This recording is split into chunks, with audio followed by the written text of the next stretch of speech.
నా పేరు షేక్ జానీ పాషా, మాది వేపలమాదన గ్రామం, వేలచెరువు మండలం, సూర్యాపేట జిల్లా అండి. రోజ్లిన్ అగ్రోటెక్ వారు మాకు కొత్త విత్తనాన్ని శాంపిల్గా ఇచ్చారండి. విత్తనం అయితే ఎక్కడైనా బొబ్బరి లేదు.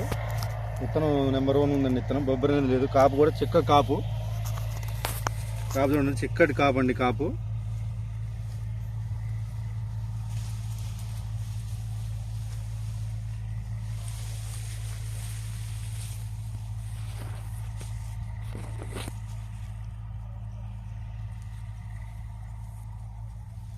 ఎన్ని రోజులు అయిందన్న వేసి పైరు వేసి 90 రోజులు అయిందండి.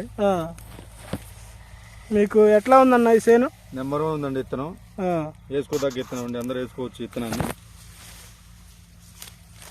కాయ సైజు కానీ ఎట్లా? కాయ సైజు నెంబర్ 1 ఉందండి. సైజు చూడండి, ఈ విధంగా ఉంది.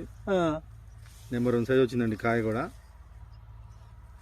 తోటి రైతులు మొత్తం అడుగుతున్నారండి. ఇంతవరకు చేలో అయితే బొబ్బరి ఎక్కడా లేదు, లేదు. ఎక్కడో ఒక చెట్టు మాత్రమే ఉంది.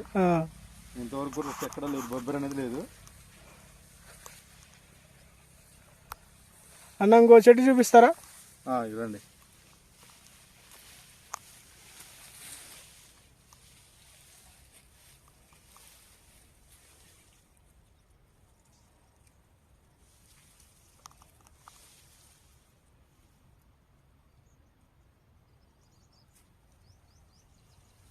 వంద రోజులు అయిందన్న? 100 రోజులు పైరండి ఇది.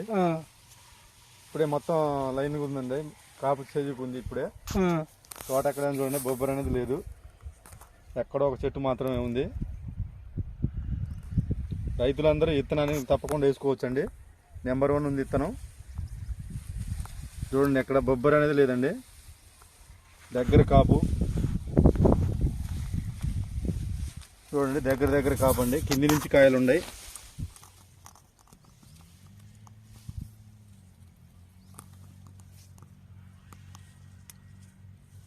మొత్తం చెప్పేది ఏంటంటే రైతులందరూ కూడా విత్తనం వేసుకోవాలని ముందుకు అడుగుతున్నారండి మమ్మల్ని. ఏ విత్తనం వేశారని చెప్పేసి అడుగుతున్నారు. రోజ్లిన్ వారు ఇచ్చారు ఇది శాంపిల్గా నాకు విత్తనాన్ని. చుట్టుపక్కల రైతులందరూ కూడా వచ్చి చూస్తున్నారు. మా పక్క తోటి రైతులు చూస్తున్నారు, అందరూ చూస్తున్నారు. బాగుందని చెప్తున్నారు విత్తనాన్ని. ఓకేనా? మన కంపెనీ అసలు ఆగో.